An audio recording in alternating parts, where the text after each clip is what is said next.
জুলাই গণঅভ্যুত্থানের পর ভারতে অবস্থান করা আওয়ামী লীগের কার্যক্রম নিষিদ্ধ হওয়ার সাধারণ সম্পাদক ওবায়দুল কাদেরের গুরুতর অসুস্থ হয়ে পড়েছেন। বর্তমানে তিনি ভারতের কলকাতায় একটি বেসামরিক হাসপাতালে চিকিৎসাধীন রয়েছেন।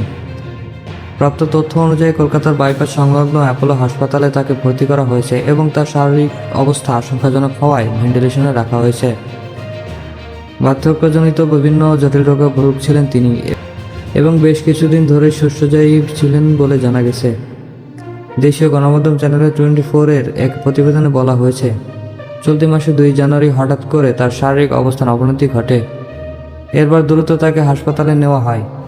চিকিৎসকরা জানিয়েছে তিনি চিকিৎসা সাড়া দিচ্ছেন, তবে পরিস্থিতি এখনও সংকটজনক।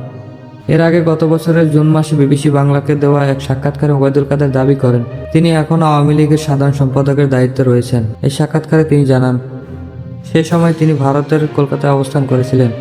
তিনি আরও বলেন, জুলাই গণঅভ্যুত্থানের আওয়ামী লীগ সরকারের পতনের পর প্রায় 3 মাস তিনি আত্মগোপনে ছিলেন এবং বিভিন্ন স্থানে অবস্থান পরিবর্তন করেন। পরবর্তীতে 2024 সালের নভেম্বর মাসে তিনি দেশ ত্যাগ করেন।